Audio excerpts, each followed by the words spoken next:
Shalom, selamat siang. Perkenalkan, nama lengkap saya Sri Tusi. Saya dari Prodi Teknologi Budidaya Perikanan. Di sini saya akan mempresentasikan hasil ringkasan materi saya tentang biomolekul dan sel hidup. Setelah mengikuti perkuliahan ini, mahasiswa memahami tentang prinsip-prinsip serta proses-proses biokimia yang berhubungan dengan struktur, fungsi, dan mekanisme reaksi biokimia pada makhluk hidup.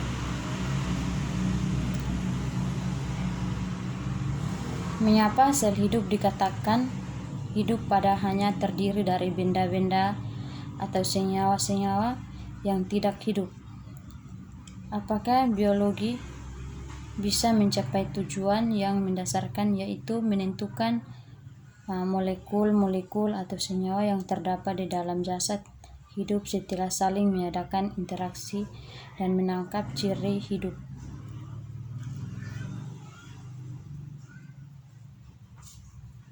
Bab ini akan menjelaskan beberapa konsep tentang struktur dan fungsi sel, karakteristik sel hidup, senyawa kimia penyusul sel, dan organisasi molekul sel hidup. Materi biomolekul dan sel hidup akan memudahkan mahasiswa dalam memahami tentang reaksi metabolisme yang terjadi dalam tubuh makhluk hidup.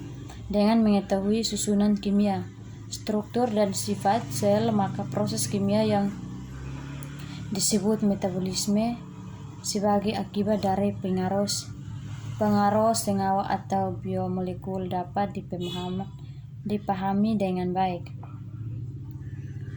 Sel adalah unit struktur dan fungsional terkecil dari makhluk hidup. Makhluk hidup ada yang tersusun dari satu sel saja, disebut organisme uniseluler, dan ada makhluk hidup yang tersusun lebih dari satu sel, disebut organisme multiseluler. Oksigen akan terikat pada karbohidrat, lemak, atau protein dan pada setiap sel untuk melepaskan energi. Mekanisme umum berubah makanan menjadi energi. Setiap sel melepaskan hasil akhir reaksinya ke cairan sekitarnya.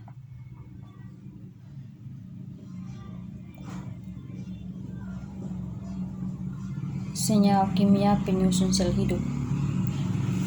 Telah lama manusia menyeksali senyawa-senyawa dari organisme hidup yang ternyata hampir semuanya mengandung unsur karbon, sehingga ahli kimia terlebih dahulu berperang bahwa senyawa organik hanya dapat diperoleh dari makhluk hidup.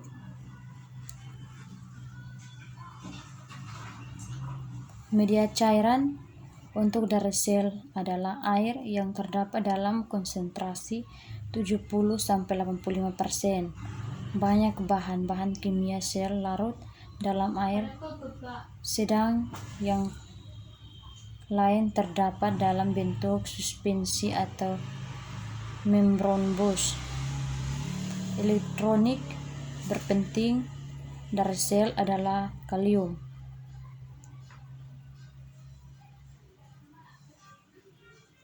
Lemak.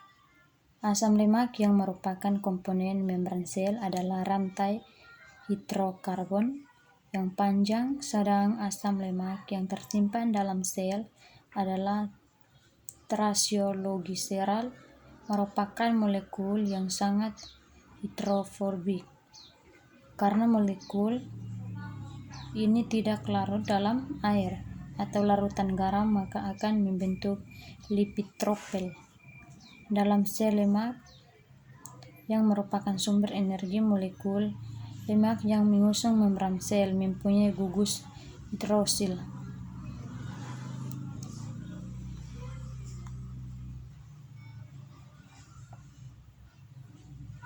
Suatu karbohidrat tersusun atas atom C, H, dan O. Karbohidrat yang mempunyai 5 atom C disebut pentosa, 6 atom C disebut glukosa adalah karbohidrat yang paling penting untuk fungsi sel. Karbohidrat yang tersusun atas banyak unit disebut polisakarida, berperan sebagai sumber energi cadangan dan sebagai komponen yang mengusung permukaan luar membran sel. Karbohidrat yang dikatakan dengan protein dan yang berikan dengan lemak merupakan struktur penting dari membran sel. Jadi baik, inilah hasil ringkasan materi saya. Sekian dan terima kasih.